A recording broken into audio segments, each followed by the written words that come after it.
The new season of Alone in the Wilderness has kicked off, and the rules are totally different. Participants aren't solo anymore, they're paired up. Honestly, they should rename it Wilderness Vacation. The big twist? Fan favorite Camila is back. Will she wow us again? The pairings are diverse, a father-daughter duo, a couple, and even a same-sex pair. This season's challenge is near Lake Vatn, outside the Arctic Circle in Norway. Just hearing the name gives you chills. But here's the kicker, the pairs arrive separately. They arrive separately at the destination. One person is taken directly there, while the other has to navigate using a map and compass to find their partner. The rules are bizarre, clearly designed to mess with the contestants. Danny, who came with her boyfriend, is the first to arrive. She looks like she wants to cry. Seriously, if you want to cry, do it at home. This is a show for tough guys and gals. The first to arrive has to set up the shelter, but with her boyfriend Rick not there, Danny is at a loss. She probably just wants to sit down and snack on some sunflower seeds while waiting for him. Meanwhile, Rick is exhausted and out of breath. The mosquitoes here are relentless. Stop for a second and you're swarmed. The distance between them is huge, probably a 2-day trek. For those who have to walk to the destination, it's a massive challenge. If they can't find their teammate, they're out of the game and sent home to watch TV. They have to do whatever it takes to find each other. Danny, lugging a huge bag of gear, plans to set up a temporary shelter at the destination. The second contestant to appear is Martha, paired with Camila, who I know very well. That eccentric woman who carves wood for her little brother every day. But I have to admit, we'll miss her bread. Camila just got the map, but instead of heading out to find her partner, she's sitting on the ground acting all crazy. Both she and Martha seem to be trying to fight magic with magic. They're colleagues from a farm, where they auction vegetables online. Their common trait? Going nuts together. In no time, Camila has already figured out how to survive here. Meanwhile, Emil is on his way to find his partner, arriving in the Norwegian wilderness for the first time. Arriving in the Norwegian wilderness, Emil is awestruck by the scenery. Meanwhile, Lassie has already reached the destination and is living alone, preparing a temporary shelter in the strong wind while waiting for Emil.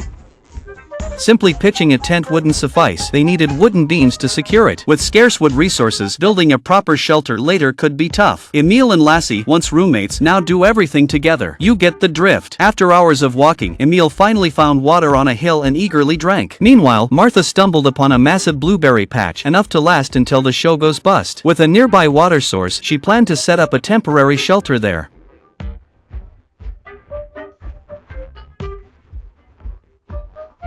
This is us. This is us. This is us. This is us. This is us. This is us. This is us.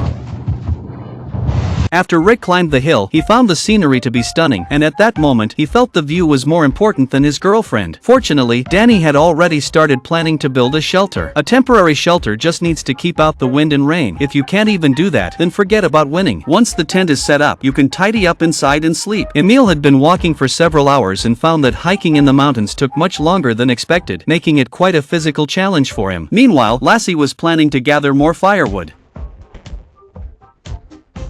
He planned to build a small log cabin shelter with Emil. Whether it's hiking or building, it's all physically demanding. All the contestants who have arrived are busy setting up shelters, which is normal. At least no one is just sitting around. After setting up her shelter, Danny stood by the lake drinking water. She felt an urge to shout but felt embarrassed being in a foreign country. I was puzzled, was there a group of people nearby watching her?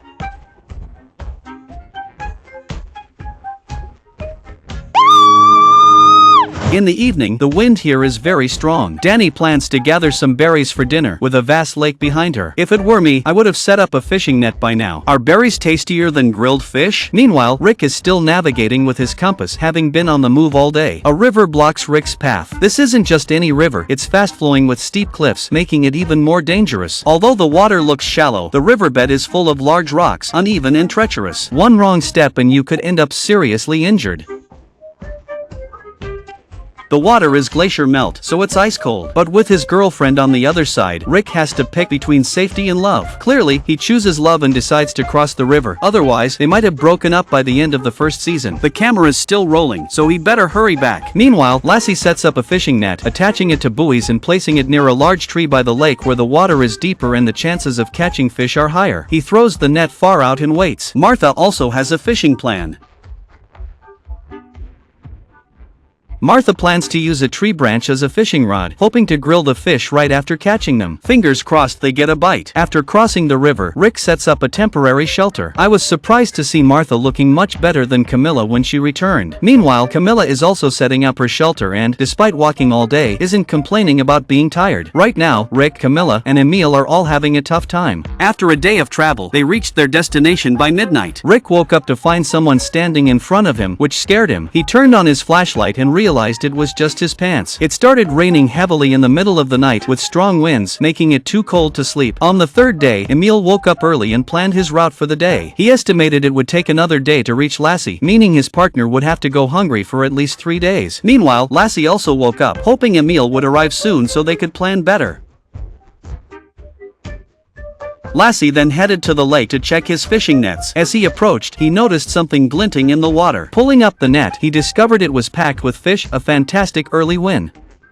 Even though the fish were small, there were plenty enough to feed 2 people. Lassie quickly started a fire to make fish soup. Meanwhile, Martha checked her fishing setup and caught a fish too. Why doesn't she use a net like Lassie? It's a small fish, but still a decent breakfast. Camila woke up and had a glass of water. What's with the white cloth in front of her pants? Camila was worried about Martha, but if she knew Martha was prepping fish, she might change her tune. Camila gathered wild veggies and mushrooms.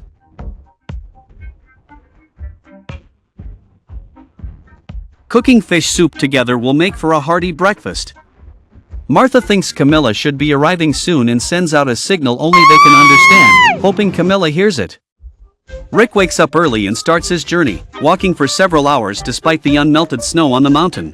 But now he feels incredibly hot. Danny, trying to signal Rick about his location, decides to light a fire to create smoke, but then suddenly starts shouting for some reason. Maybe he thinks shouting is more effective than smoke. Lassie woke up with a headache, but after having some fish soup, he felt much better. Perhaps this is just the city folks' reaction to the wilderness. The fish soup might not taste great, but it's the best food they can get out here, so they have to eat it. It's made with very clean snow water, so it should be good no matter the time or meal. Meanwhile, Danny is stuck in the shelter, bored out of her mind with nothing to do but wait. Rick is losing it from the journey and likely won't reach her by tomorrow, so he sets up a temporary shelter by the lake. Camila, on the other hand, has made it to Martha's Bay. They're still a bit apart, but at least she won't spend the night alone. Martha, on the other hand, thinks that if Camila doesn't arrive within the hour, she probably won't make it at all. During that hour, she keeps sending signals to Camila, and thankfully, Camila responds. Using this method to locate each other is baffling, but despite their silliness, they are the first pair to reunite. I have to admit, Camila is quite the impressive girl. By the 4th day, Danny hasn't eaten for several days. Even with fishing hooks and nets, someone with low skills might still starve. At this point, she's starting to waver, hoping Rick will arrive soon. Otherwise, she might quit the competition before he even gets there. Carrying dozens of pounds of gear for days is exhausting. While having a partner means you're not alone, it can also be incredibly tiring. Rick guesses he might reach Danny's location tonight, and the thought of camping in the wilderness together gives him a burst of energy. Early in the morning, Camila took Martha to the lake to set up fishing nets. They chose a prime spot where the water was fast flowing, hoping for a big catch. Camila, holding 2 stones and some grass, told Martha she had once caught a lot of fish with these treasures, attributing her body fat to eating fish. She planned to do the same this time, believing that the key to catching fish wasn't the net but her grass and stone setup. They chatted by the lake for hours, leaving me speechless. No doubt, these two are crazy.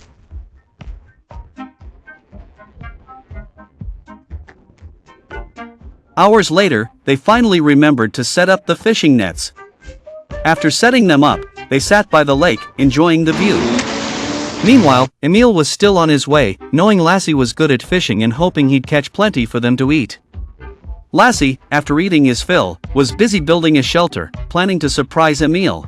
While building the shelter, Lassie also planned where to place the bed. Constructing a wooden shelter in this tree-scarce environment was challenging. Fortunately, Lassie was handy. After walking all day, the terrain was tough, full of rocks and puddles, and Emil complained as he walked. By then, Lassie had finished the shelter's framework and heard Emil's call.